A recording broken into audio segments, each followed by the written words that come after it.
So hello, what's up? I hope all of you are doing great. Welcome to the revision session of Essay 240. So whenever we are going to study about Essay 240, it talks about what? F for fraud. F for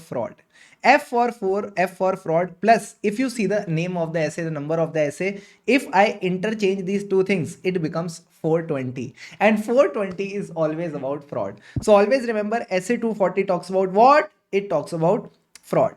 Now, in case of fraud, what is the auditor's responsibility? So, auditor's responsibility relating to fraud in an audit of financial statement.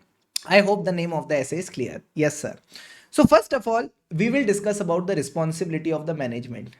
Who do you think should have the responsibility for prevention and detection of fraud? Sir, management and TCWG. So the responsibility for prevention and detection of fraud rests with management and TCWG.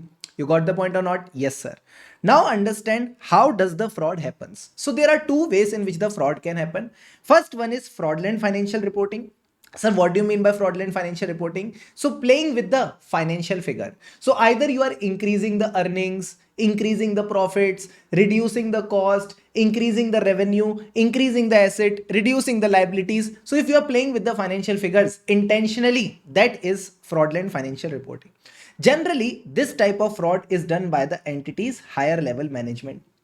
Another type of fraud is misappropriation of assets. Sir, what do you mean by misappropriation of assets? Using the entity's resources illegally. So for example, if there is an article assistant, he is taking printout from the firm's printer. Do you think that is legal? The answer is no, sir. That is also a small type of fraud. So generally the employee level fraud is this, that is called misappropriation of assets. Now let's understand how these frauds happen in detail. That is the techniques of fraudulent financial reporting. And if you have done the question bank, you will know that this technique of fraudulent financial reporting has been asked by ICI in November 20 syllabus.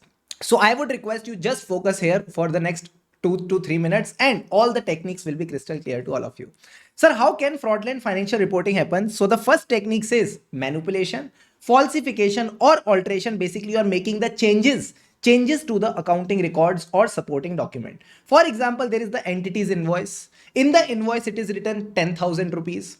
Now you are adding two additional zeros and making it 10 lakh. So if you are playing with the invoice and contracts, that is what you are manipulating the supporting documents and accounting records.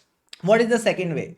The second way is misrepresentation. Sir, misrepresentation of the events or transaction. For example, there is a legal case pending against the company and company says that the company will win the case when they are about to lose the case. So they are misrepresenting the events and transaction. The third point says misapplication. Sir, misapplication of what? The accounting policies, the accounting principles which are related to ACPD, something which we study in the definition of misstatement: amount, classification, presentation and disclosure. So for example, let's say there is a long-term sales contract.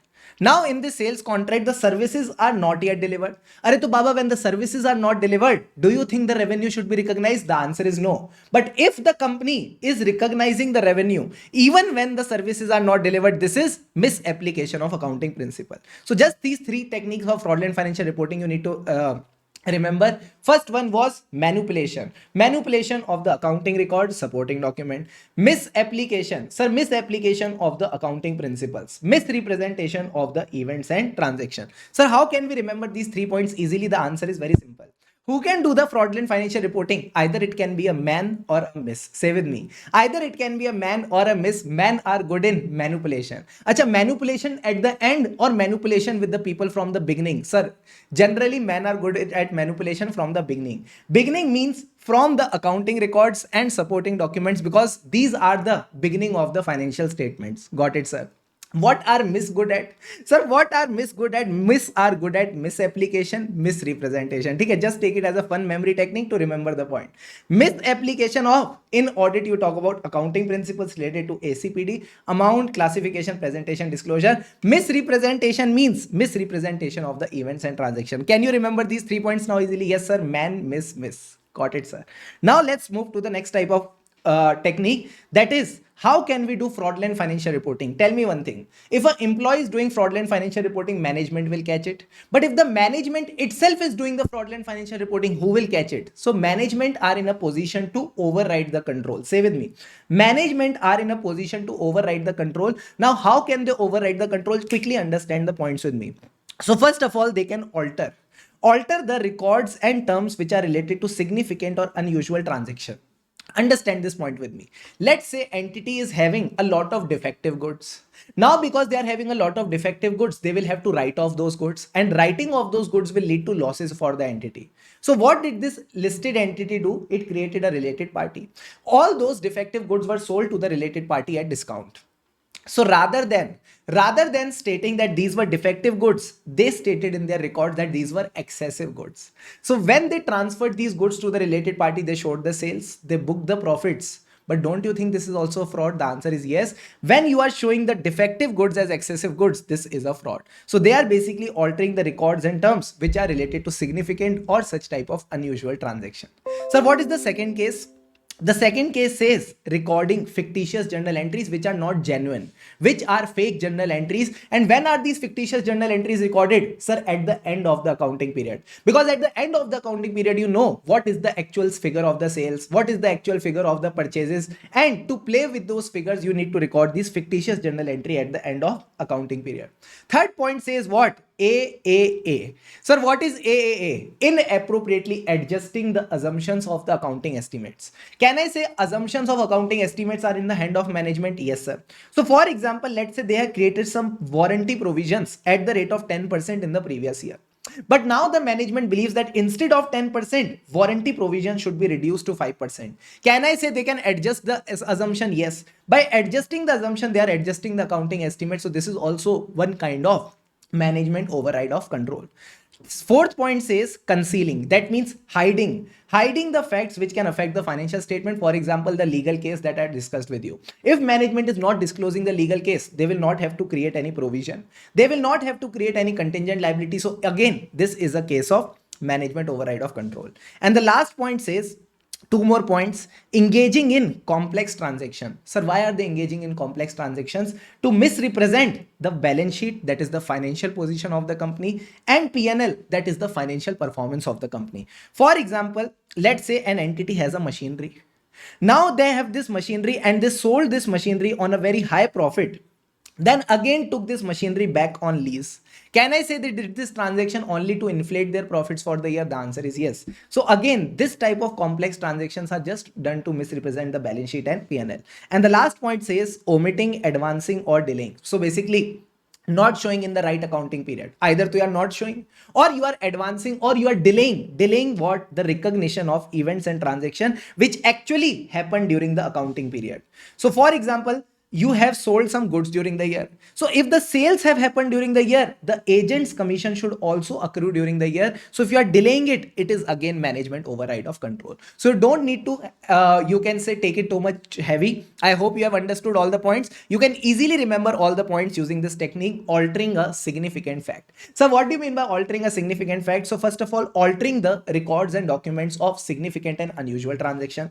F for fictitious journal entry. When were these fictitious journal entries recorded? At the end of the accounting period. A for AAA, inappropriately adjusting the assumptions of the accounting estimates. C for complex transactions, and C for concealing the events and transaction, and T for events and transactions are not recorded in the correct accounting period. They are omitted, advanced or delayed. Do with me, omitted, advanced or delayed. So this is how you can easily cover all these 6 points. Are these points clear? Yes, sir.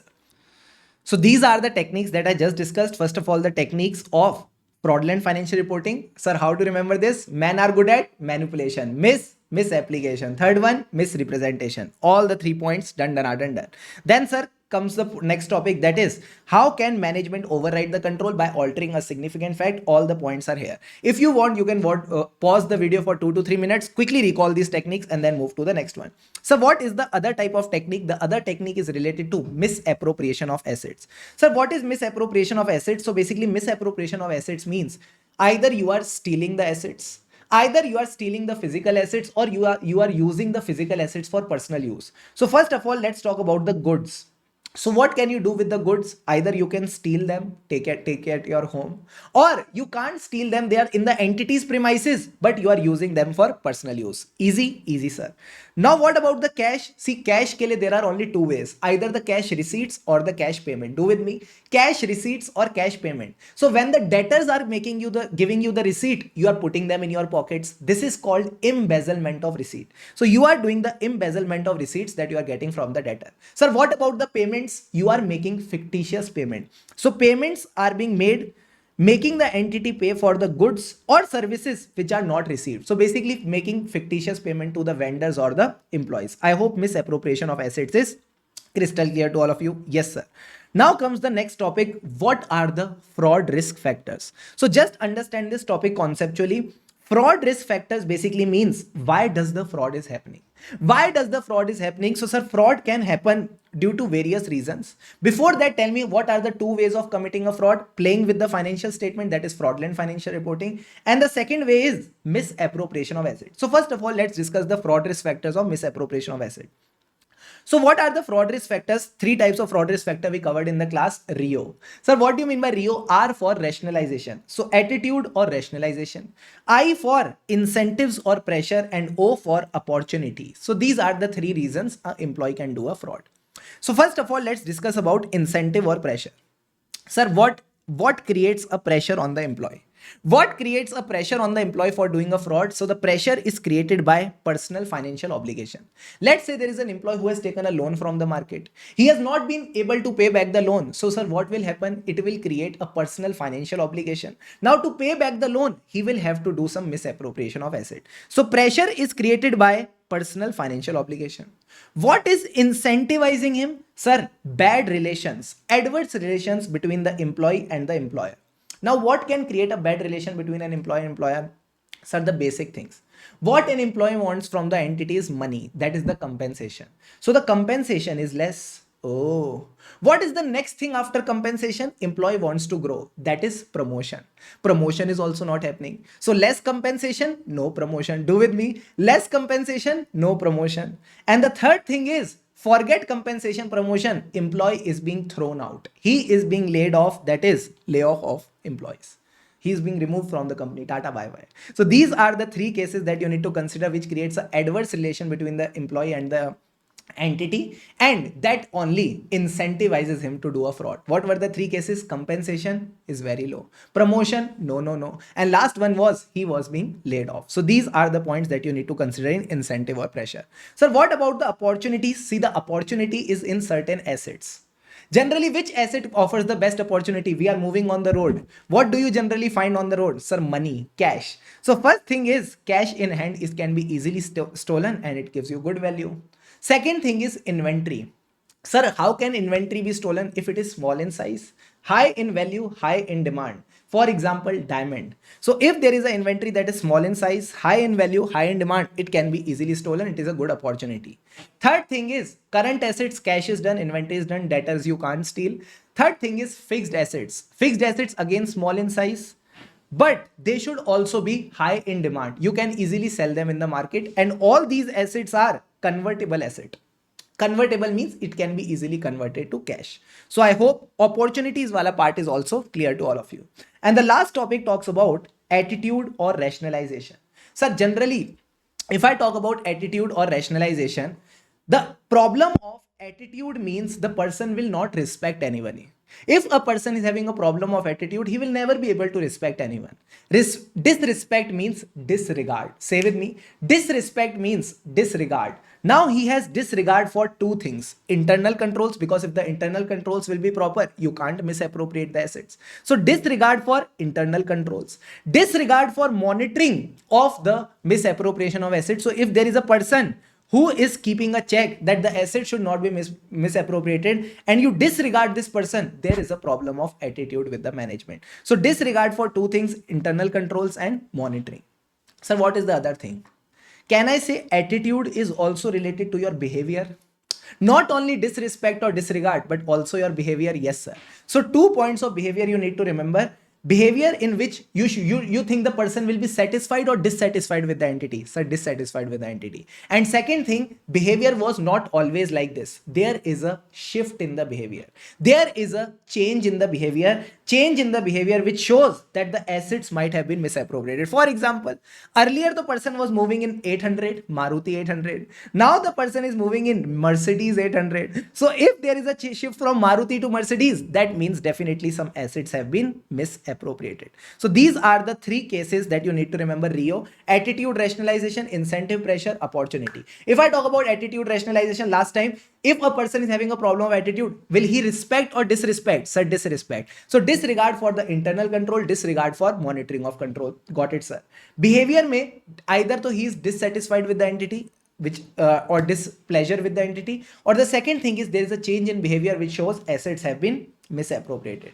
Now, sir, I for incentives or pressure. What creates a pressure? P for pressure, P for personal financial obligation. Say with me, P for pressure, P for personal financial obligation. And the another thing that is creating incentive for him is bad relation. Arre say, bad relation. Sir, bad relation between the employee and the employer due to three reasons. Compensation is low, no promotion, and last May, there is a expected layoff. So, Baba, first of all, we covered these risk factors only related to misappropriation of asset, incentive pressure done, opportunities done, and attitude rationalization done. But sir, what about this topic? What about this topic? Chalo, let's do this also. Did I tell you that there is a case of opportunity of misappropriation of asset? Yes, sir. When do you think there will be an opportunity? When there are proper internal controls or when there are inadequate internal controls? Sir, whenever there will be inadequate internal control, that will create an opportunity or increase the chances of misappropriation of asset. For example, tell me one thing. Let's say there is a lack of physical safeguard over the cash or inventory. So lack of physical safeguard means generally we keep the cash in the locker. There is no locker. So can I say there is a lack of physical safeguard? Yes, cash can be easily misappropriated. Second thing says inadequate documentation of transaction. So if there is inadequate documentation, inadequate records, the asset is not even there in records. So if you are stealing the asset, who will get to know that the asset has been stolen? So if there are inadequate documentation or records, again, opportunity of stealing the asset increases. Sir, what are the other cases? Inadequate oversight of senior management expenditure. If a junior manager, if a junior employee is doing an expenditure, he takes reimbursement from the firm. So junior employee ka expenditure is checked by the senior employee. But what about the senior employee? If he is doing any expenses, who is checking his reimbursement? Sir, no one is keeping a check on his reimbursement. So oversight of senior management expenditure should also be there. If it is inadequate, it creates an opportunity for the senior management to get the funds out of the company. And last point says lack of segregation of duties. Lack of independent checks. Sir, what is segregation of duties? So just understand it this way. There should be a person who should authorize a transaction. There should be a person who should execute the transaction. There should be a person who should have a control over the physical custody of asset. And there should be a person who is doing all the record keeping. Who is doing all the record keeping of these transactions. If all these persons are separate, no one will be able to misuse his responsibility or authority. But if all these functions are performed by a single person, they can easily misappropriate the asset. So last me just remember there is inadequate segregation of duty. Now, sir, how will be able to recall all these points? The answer is very simple. Sir, what? So basically the point says, just give me a second. So just remember it like this, that there is a lack of, how can a person easily steal the asset? When there is a lack of physical safeguard on the door. Now, sir, what is a lack of physical safeguard on the door? Lack of physical safeguard on cash or inventory. What do you mean by door? DO means lack of documentation of transaction. O means lack of oversight over the senior management expenditure. No one is keeping a check over that. And last may RE means lack of record keeping with respect to goods. So record keeping and documentation are the similar points that you can consider together. You got the point or not? Yes, sir. And there is one additional point of lack of segregation of duties. So here your all the points of risk factors related to misappropriation of assets are Done, done, done, done. Now, sir, when you have taught us risk factors related to misappropriation of assets, there must be risk factors related to fraudulent financial reporting also. Yes, just give me a second. Let's discuss about the same. Chalo, now let's discuss about again the risk factors from fraudulent financial reporting. What were the three risk factors? Let's recall together. RIO. RIO means attitude or rationalization, incentive or pressure, O for opportunity. Now understand this thing. Come on, come on, come on, come on, come on. Let's begin with it. First of all, let's start with incentive or pressure. So now these factors that are given in your book regarding incentive or pressure, or if I talk about opportunities, take attitude or rationalization, do you need to learn all these factors? As per ICI, the questions that they have framed, you just need to understand them. So that when we are solving the question, when we are revising the question, you get to know which risk factor has to come here. So just understand everything that I'm going to explain. Please understand it properly. And just after 7 to 8 minutes, we'll do 2 questions in this revision. And you just have to crack which risk factor will come in that place. Are you ready? Yes, sir. So first of all, let's talk about incentive or pressure. Sir, when does the pressure comes on an entity? So they say that the entity's financial stability or profitability can be threatened by 3 factors. Sir, what are the 3 factors? Industry, operating indicators, and economic indicators. So what are the industrial factors? Just understand it with the example of Byju's. Can I say Byju's will be motivated to, you can say, fraudulently inflate their revenues, fraudulently show better profits? Why, sir? Because there is an increase in the competition.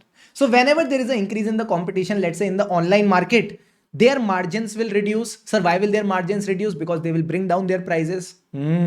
Plus, since the competition is offering better products, the customer demand can also reduce. So increase in competition, reduction in margin, reduction in customer demand. Plus, there are higher chances of business failure. So you can say industrial factors are these only that I just discussed with the example of Byju's. High degree of competition leads to reduction in margins, decline in customer demand, increase in business failure. Very easy points, very easy, sir.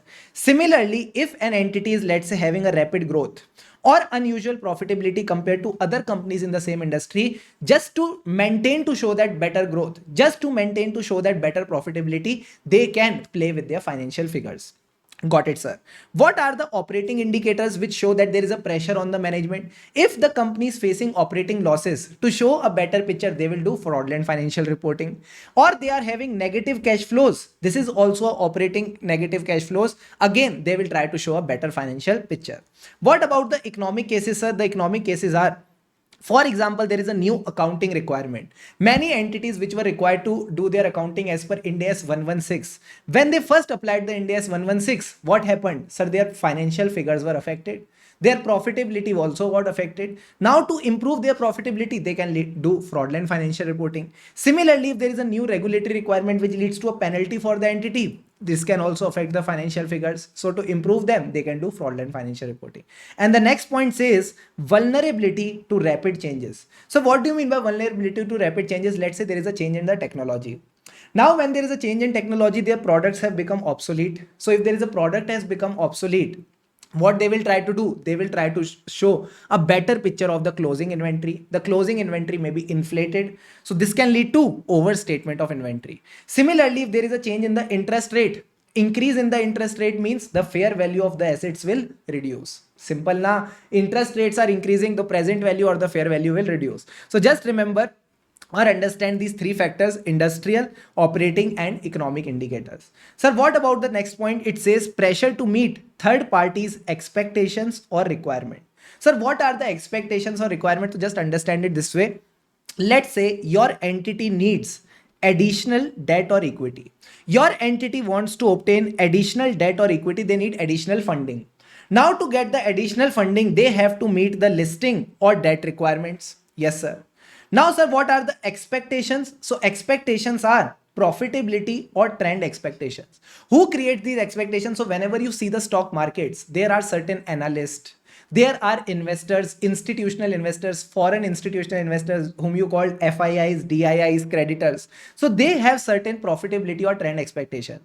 And when the company is not meeting the expectation, the share prices can fall. So last point says adverse effects adverse effects of reporting poor financial results which can lead to fall in the share price. So these things create what? These things create pressure on the management to show a better financial picture. So just remember these points. ICI can also give you this heading that entity has to meet third party expectations and requirement. Explain with 4 example. So these are the 4 example that you can write. First of all, let's talk about the requirement. Whose requirement? Debt or equity requirement. Got it, sir? Why do you need to meet the debt or listing equity requirement? Because you need debt or equity funds. You want to obtain additional debt or equity. Got it, sir? What about the expectations? Who are the third parties who have expectation? Sir, investors. अच्छा, normal investor or institutional investors? Institutional investors. That is FIIs, DIIs, analysts. So profitability or trend level expectation. And if you don't fulfill them, you show poor results. It can have adverse effects. Got it? Got it, sir. Now let's move to the next part, which talks about personal finance of management and TCWG is threatened by the entity's financial performance. Now, sir, what is this thing? What is this thing? Entity's financial performance is creating a threat on the personal finance of management and TCWG. That means, can I say the management and TCWG ka personal finance is linked to entity's financial performance? The answer is yes. Now, sir, how can the management and TCWG ka personal finance be linked to entity ka financial performance? Just understand with some example. So it can happen only when they have significant financial interest in the entity. How can management and TCWG have a significant financial interest? Sir, 2 ways. First of all, the basic way that is their compensation.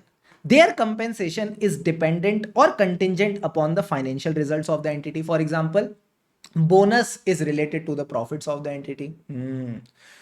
And if I say compensation is contingent on financial result, this is the one way. The another way is, let's say they have given personal guarantee of the debts or borrowings of the entity. So 2 way when they have significant financial interest is either they have given personal guarantee of the entity's borrowings, or the second thing is their compensation is contingent upon the financial results of the entity. These are the 2 ways. Now, when these 2 things are happening and they are having a significant financial interest, it creates pressure on them. It creates pressure on them on meeting the financial targets of the entity. So these are the 4 things which can create another pressure on the management. So I hope you understood the points of pressure. These are very easy. It's just that you need to read them once or twice so that in case a case study based question is being asked by ICI, you can identify that yes, there was a pressure on the management. That's why they played with the financial figure. Sir, can we do one quick question on this? Yes, we can do a quick question on this. So this question is also given in your question bank. It is a ICI study material ka new question. Let's do this question together. It will give you a good confidence. So it says, My Decor Limited is engaging in the manufacturing of fabrics. The company wants to set up a plant. Now to set up this plant, they need huge money. They need huge capital outlay.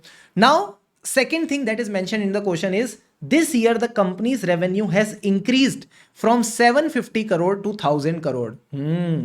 No change in the plant capacity. And you got to know that the company needs to set up a new plant based on your inquiry with the company's personnel. Now you people tell me, when the company wants to set up a plant, when the company needs huge funds from the market, can I say it is in a pressure? It is in a pressure to obtain the funds from the market. Now when it is in the pressure to obtain the funds from the market, it will try to show a better financial picture by inflating the revenue. So this is what you need to write here. So last question says, how do you deal with this situation with special attention to ROMM due to fraudulent financial reporting? So you will write there is an excessive pressure on the management to do fraudulent financial reporting because they want to inflate their revenues to show a very good rosy picture. Okay, sir. This is a fraud risk factor.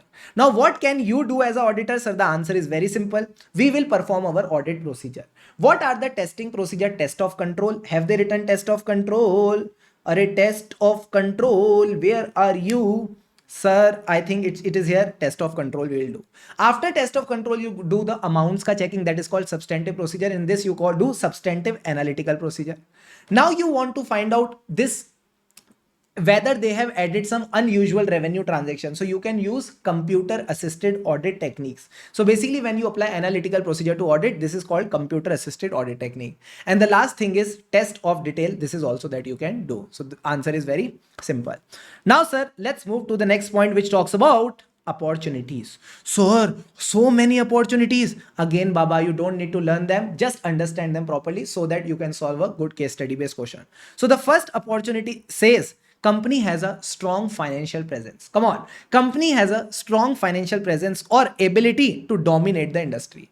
So when the company is dominating the industry, they can dominate the terms and condition. On which terms and condition the sale and purchase will happen. So it allows it to dictate the terms and condition with the suppliers and the customers. And when it is dictating the terms and condition, do you think the transaction will take at arm's length price or not at arm's length price? So not at arm's length price. So there will be non-arm's length price transaction. For example, supplier के साथ it can have a terms and condition to allow more credit period. So when the supplier is allowing more credit period, it will lead to favorable cash flows in the financial statement.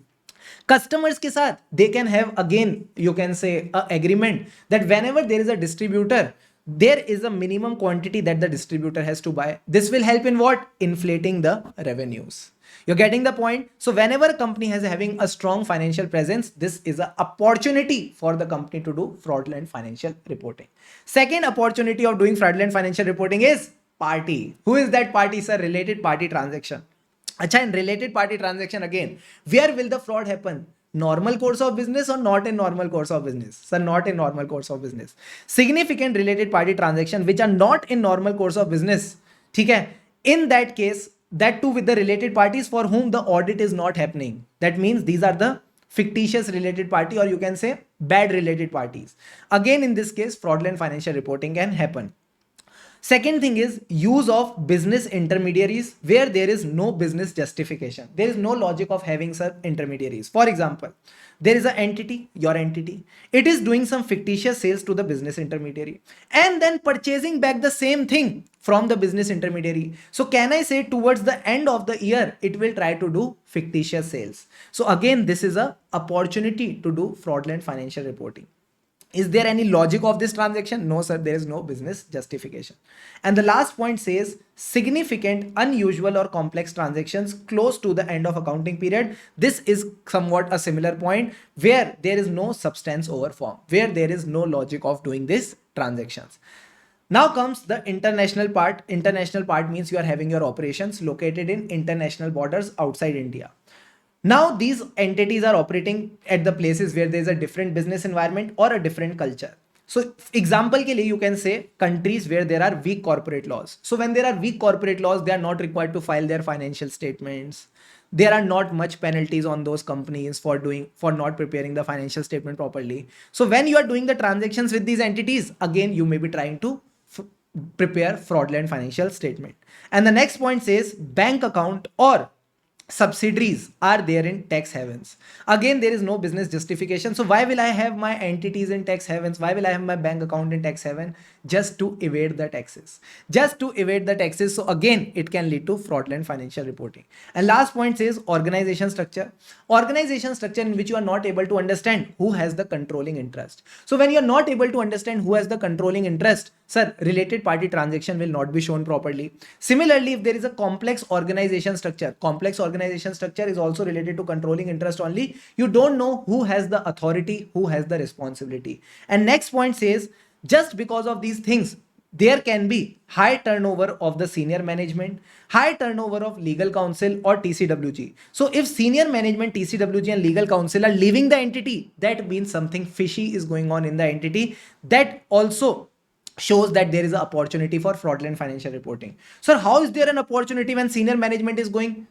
Arey Baba, when there is no senior management, there is no TCWG to look at you that whether you are preparing the financial statement properly or not, there is an opportunity of preparing fraudulent financial statement. You got the point or not? Yes, sir. And next point says opportunity is there because of deficient internal control. This is something that we discussed in misappropriation of assets also. Whenever the internal controls are deficient, not operating properly, this gives you an opportunity to prepare fraudulent financial statement. So examples are inadequate monitoring of control, That means, let's say there is no proper internal audit team. If the controls are not proper, fraudulent financial statements can be prepared. Or there are high turnover rates. High turnover rates means many people are leaving the entity because of lack of proper control. And last point says the accounting or information systems are not effective. So if the accounting systems are not effective, there is no authorization, then you can easily make changes to the accounts and no one will be able to track it. So all these points are of opportunities of doing fraudulent financial reporting. Again, my request will be to just read through them to be able to solve a good case study based question. Got it? Got it, sir.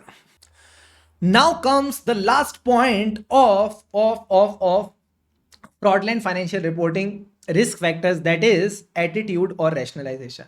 Now, sir, what about attitude or rationalization? Just understand the points properly. First point says management has an attitude in which it has a lot of interest in maintaining or increasing the stock price or earning. So if management is too much associated with the stock price or earning, it will definitely try to inflate both of them. So if there is an excessive interest by the management to maintain or increase the stock price or earning, you can say the attitude problem is there.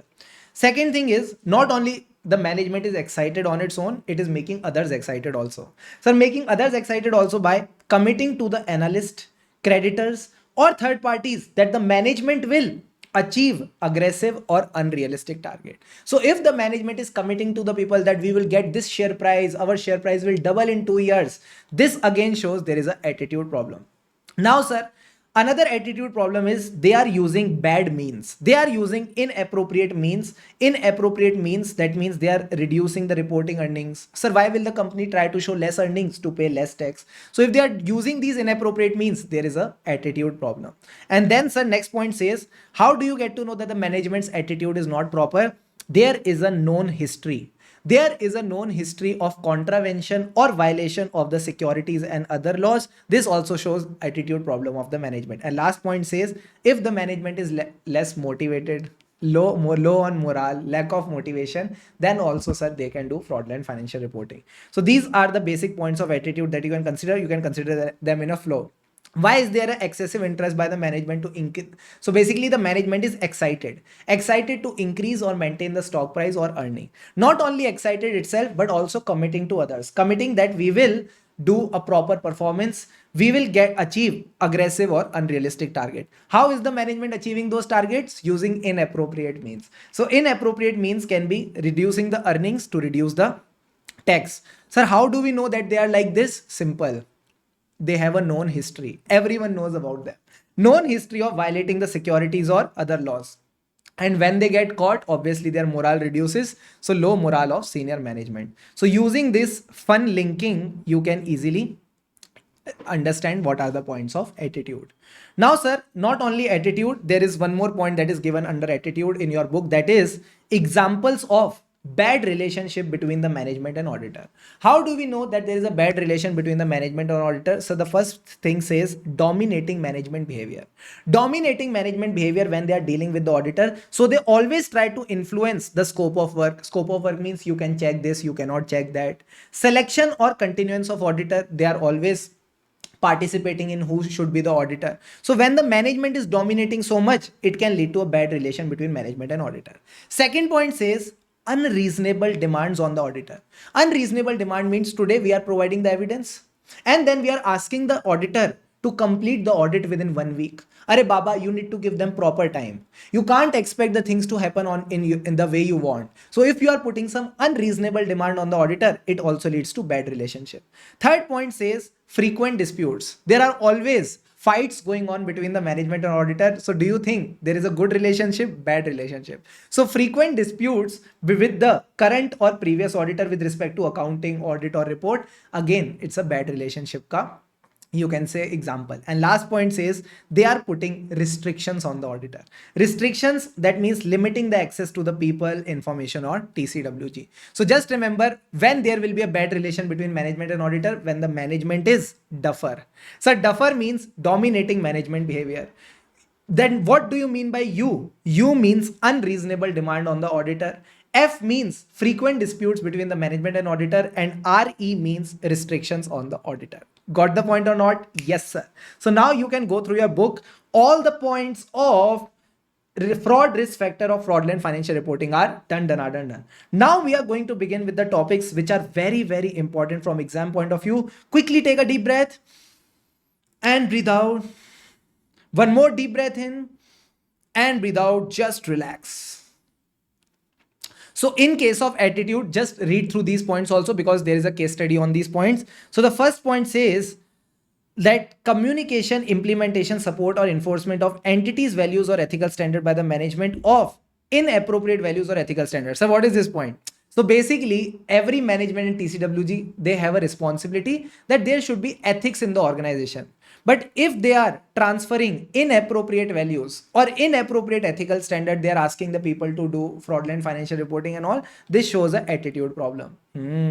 Or non-financial management is participating in selection of accounting policy. Sir, what is a non-financial management? Let's say the CEO of the entity, the sales department, the purchase officer. If these people are participating in the financial statements ka preparation of process, that is they are participating in selection of accounting policy or accounting estimate, this means there is also again a attitude issue. Next point.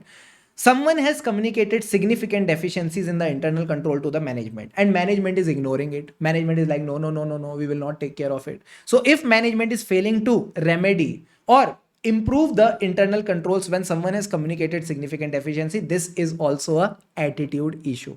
Next point says there is no distinction between personal and business transaction. The personal transactions are charged to P&L account, attitude issue. Next says dispute between the shareholders in a closely held entity, that is a private company. So if in a private company all the shareholders are having dispute among them, that means there is a problem of control, again an attitude issue. And last point is whenever they are doing inappropriate accounting or making some misstatements and they are not rectifying the misstatements saying they are immaterial, again this is a attitude ka issue. So let's do one question on this. So yeah, we can do this question number 2. CA Ridhima, please do this question with me properly. Chalo. Ridhima is an internal auditor. She has pointed out certain deficiencies in the internal control of the company in her reports. Sir, what are the deficiencies? The trade receivable, that is the debtors, are not reconciled at stipulated interval. Sir, not reconciled means, let's say there are debtors as per the financial statements and debtors as per the confirmation. So when you are not reconciling them, sir, what can happen? It can lead to bad debts. Got it, sir. Customers are provided a credit limit based on their track record. No review of customer credit limit is done at required interval. So when the credit limits are not reviewed, what can happen? Sir, the customer may not be able to pay their dues on time and the company's funds will be tied up with the debtors.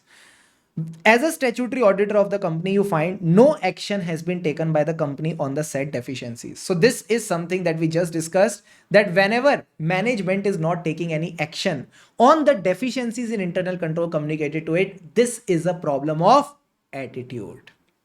Got it, sir. Now let's move to the next topic. Just give me a second. Yes, sir. So first of all, what is the responsibility of the auditor? Because till now we have not studied the auditor responsibility. We just have studied what are the techniques of fraud, fraudulent financial reporting, misappropriation of asset.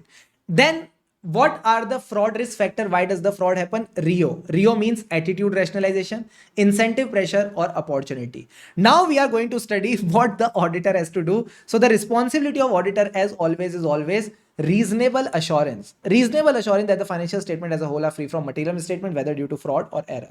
Now, sir, when we studied inherent limitations of auditing, the fourth factor was other matters. And in other matters, we studied that in case of fraud, the inherent limitations are high. Which fraud? Senior management, and which involves collusion. So with reasonable assurance, you will link the point of inherent limitation of auditing, that the risk of material misstatement, that the risk that material misstatement may not be detected will always stay even though audit is performed as per the essays. Now, which misstatement will not be detected? So always remember that the risk of non-detection of material misstatement in case of fraud is more than error. Sir, why in case of fraud the risk of non-detection is high? Because fraud involves a sophisticated and carefully organized schemes which are designed to hide it and conceal it. And even in fraud, which fraud the chances of non-detection are higher? Management fraud.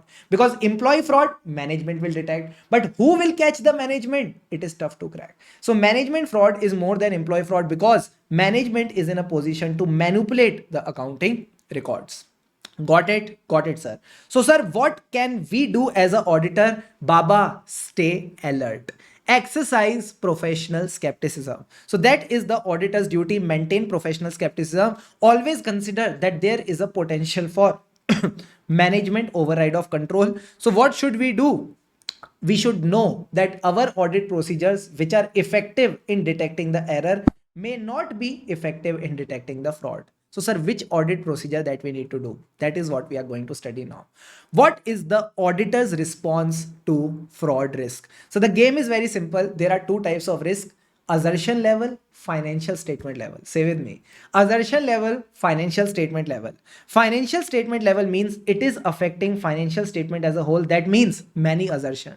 Sir, when it can be a financial statement level fraud? When the senior management is involved. They are inflating the revenues, they are inflating the inventories. That means more than one assertion is getting affected. So, sir, how will we as an auditor respond in this case? Sir, we have to focus on three areas. What are the three areas? The first thing is accounting policies. You need to focus on the selection and application of the accounting policies, because they may try to inflate the revenues by doing early recognition of the sale. So focus on accounting policy. Then when you are performing your procedure, incorporate unpredictability. Sir, unpredictability means not only check the material items, but also check the items below materiality. Not only perform your procedures based on monetary limits, but also do some random sampling. So unpredictability should be there in the nature, timing, and extent of audit procedure. For example, you can do surprise checks or random sampling. And the third point says the person that you are assigning for the audit, he should be very competent, capable, experienced person. That means the personnel that you assign, and you should be properly supervising. So these are the three things that you need to consider: accounting policy, unpredictability, and there should be a proper person. Got it, sir. What is the next thing that we need to consider? Fraud at assertion level. Assertion level means it is restricted to a particular item of financial statement. Let's say management has just done a fraud in inventories. Revenues are proper, purchases are proper. The problem is just there in inventory. So if there is a fraud in inventory, and let's say not only inventory, but the valuation of inventory. So if it is restricted to the valuation of inventory, it is a assertion level fraud. So whenever there is a assertion level fraud, the nature, timing, and extent of further audit procedure should be responsive to the risk of material misstatement due to fraud. For example, let's take management is inflating the revenue. So whenever is management is inflating the revenue, which assertion is getting affected? Sir, the answer is very simple. The assertions of revenue are O, C, A, C, C. O for occurrence, C for completeness, A for accuracy. So let's say they are playing with the accuracy of the revenue. So what I can do, sir, I can perform some additional procedure. How? Or you can say not only accuracy, occurrence can also be something that you can check here. Occurrence means whether the revenue has actually occurred during the year or not, whether it is inflated. So what you can do is take external confirmation. Ask the customer whether the actual sales have taken place or not. Whether the actual sales have taken place or not, and if yes, at what amount. So take external confirmation so that you can get the details of the agreement, that is the sales agreement. These examples are given in your study material only. Second thing, you can do inquiry with the non-financial person. Who can be the non-financial person in case of sales? Sir, the sales ka person, marketing ka person. You can do the talking with them. So these are certain audit procedure in response to fraud in the case of revenue. Got it, sir. Now when this part is done, now let's move to the next part. So fraud risk factors we have completed. Responsibility of auditor is something that we have just revised. Responses to assessed risk of material statement for financial statement level. I just request that these 3 points you should read. Accounting policy.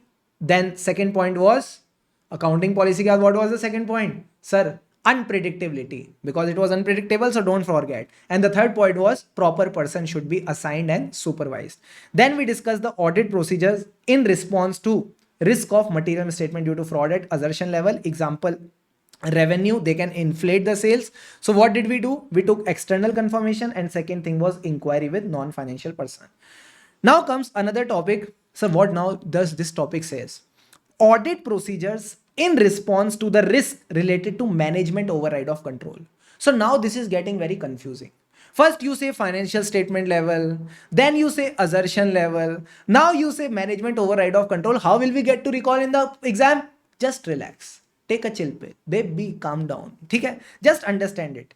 Whenever it is financial statement level na, you focus on the broad aspects. What are the broad aspects? Accounting policy, unpredictability, proper personnel. These are the broad aspects.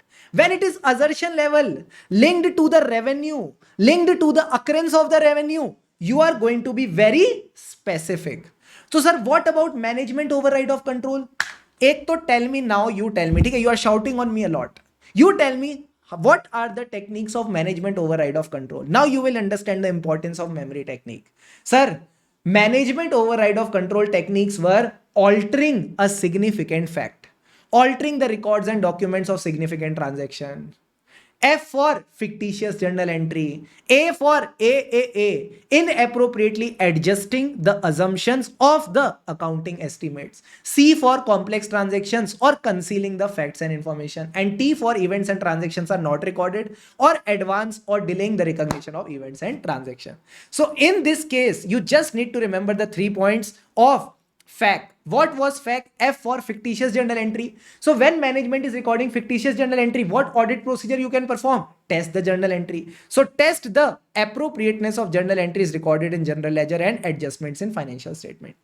A for adjusting the assumptions of accounting estimate. So check the accounting estimate, review the accounting estimate whether there is a management bias, and evaluate whether the circumstances producing the bias due to risk of material misstatement due to fraud.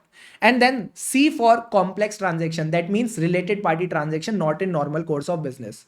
So whenever you see any significant transaction outside normal course of business, that means not at arm's length price. For examples, goods have been sold free of cost. What will you ask the management? Their business rationale, their logic behind such transactions. So this is what you need to do as an auditor. You will ask the business rationale. So these are the 3 audit procedure in response to management override of control. Fictitious journal entry के लिए JE testing, accounting estimate के लिए accounting estimates testing, and last point was complex transaction, that is outside normal course of business. You check the business rationale of the entity.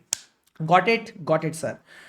Now, sir, comes the next point, that whenever you feel there is an indication of fraud, you will focus that whether now you can rely on the written representation or not.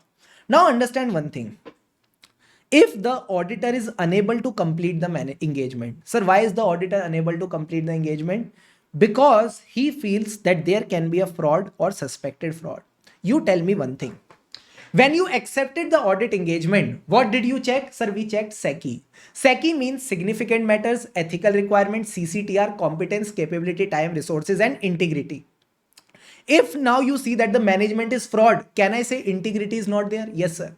And when integrity is not there, should you continue the engagement? The answer is no. You should chup chap. You should withdraw from the engagement. You should quickly withdraw from the engagement. But sir, these withdrawal wala things to we studied in SQC1 also.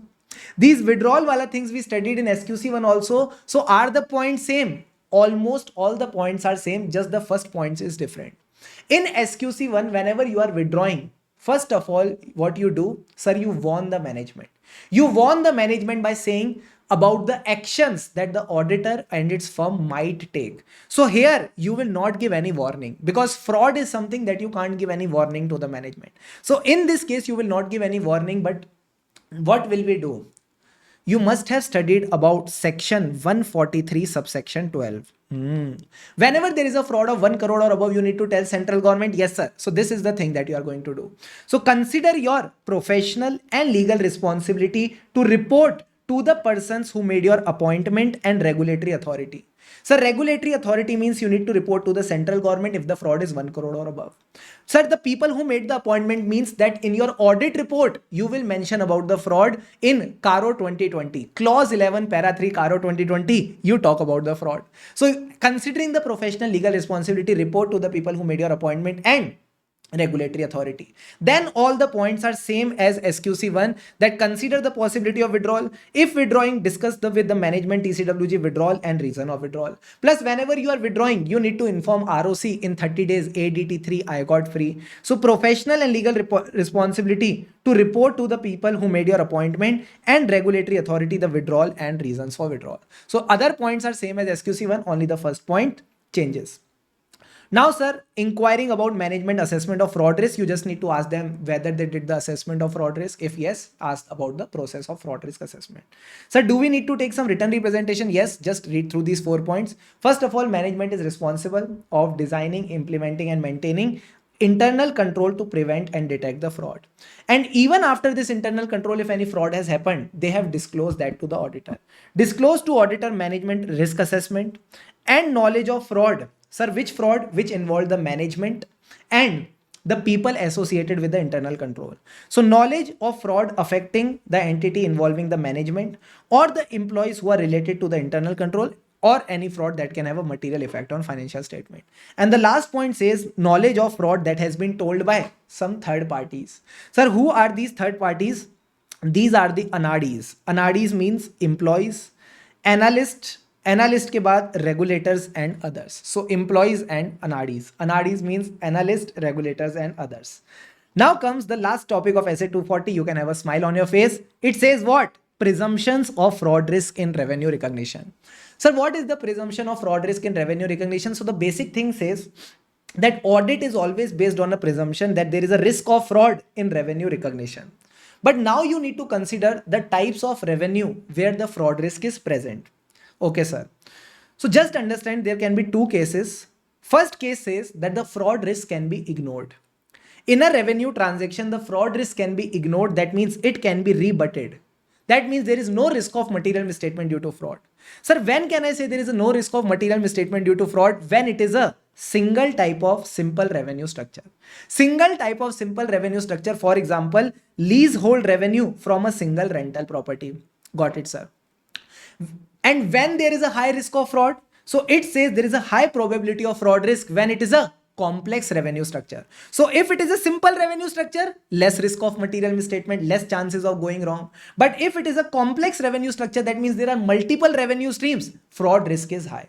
Or if the controls are not operating effectively, that means there is a lack of control. So if there is a lack of control, control risk will be high, risk of material misstatement will be high. That means the fraud risk is high.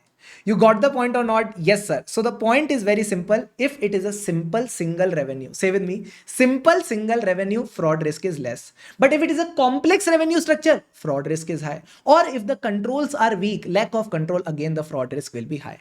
Now I want all of you to do a classic question with me, then only it will be amazing, amazing. Let's do the question from your question bank. Question number 1. One of the favorite questions of ICAI asked time and again in the RTPs and MTPs. Let's do this question properly. Chalo. First of all, I'll give you a quick summary of what happens in this question. So there is an auditor who is auditing a company. So the auditor is auditing the revenue transaction of the company. Achha, first of all, let me tell you what is the company doing. Company has a multiple source of revenue. It is managing the hotels and resorts. It is also selling the tourism packages. It is also performing the airline bookings and corporate bookings. So multiple sources of revenue are there. Got it, sir. Now, when the auditor is auditing this company, auditor has taken a presumption. Presumption is there is no fraud risk in revenue. But sir, we just studied that there is a risk of fraud in revenue recognition. There is always this presumption. So basically auditor has avoided this presumption. Now when the auditor started the audit, they start with test of control. So when they were testing the controls were weak. Oh. But still the auditor was to the conclusion that there is no risk of fraud. If the controls are weak, substantive testing needs to be increased. So they increased the substantive testing. They performed additional substantive testing. But still they were to the conclusion that there is no risk of fraud in revenue recognition. When they were doing the substantive testing, they found that there is a revenue of 35 crore, which has been partially received in the CFO ka personal account and partially received as an advance against future booking. Company's money is received in CFO's personal account. Now you have to guide the statutory auditor about the responsibility of fraud in financial statement. Sir, how will we write this answer? Please understand the flow of this answer with me. Okay, sir. So first of all, we are talking about fraud risk. Can I say it is made of two words, fraud and risk? If I talk about fraud, it is SA 240 and risk is governed by SA 315.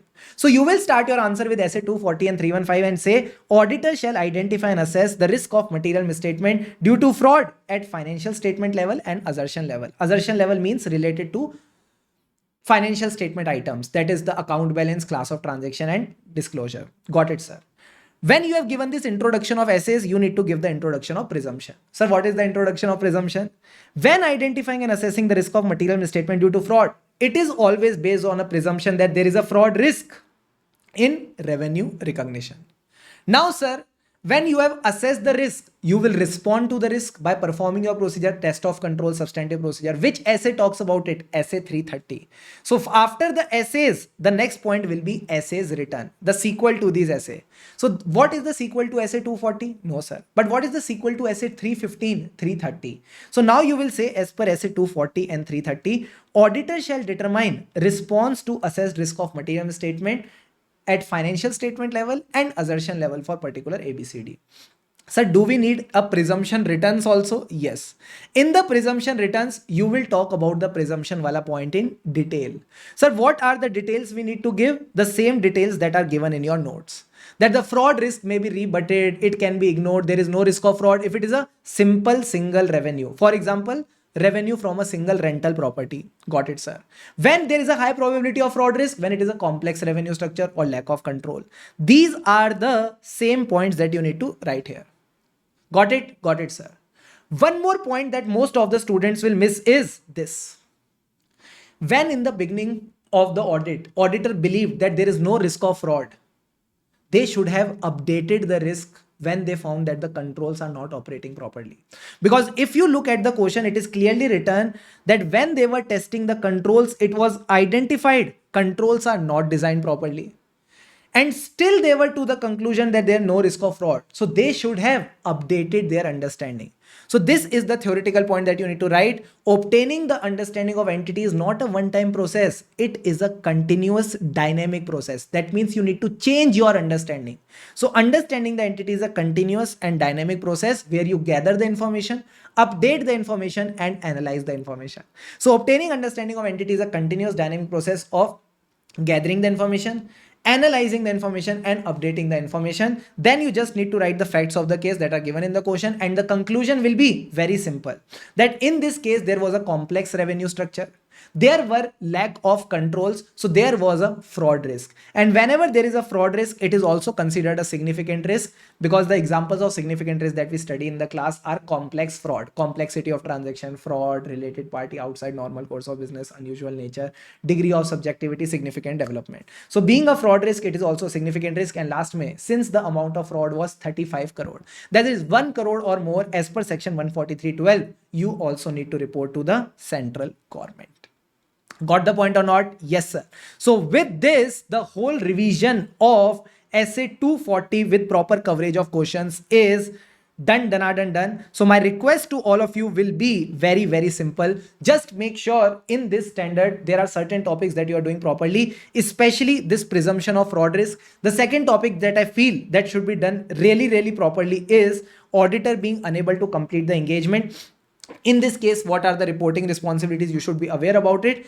And apart from this, the techniques that we studied, these techniques may, at least the questions that have been asked by ICI in the previous years, that is techniques for fraudulent financial reporting, management override of control. Then, sir, fraud risk factors, especially in case of misappropriation of assets, REO, attitude rationalization, incentive pressure, opportunities. These examples should be crystal clear to all of you. So here I wrap up this revision. I hope you enjoyed it. Make sure you are studying properly, covering everything in a proper detailed manner, and trust me, everything will be easy for you. So thank you for watching this revision. If you like it, do give it a like, and yeah, do comment and let me know how you're proceeding with your studies, you're enjoying or not. And yes, all the best for the coming exams. Keep going.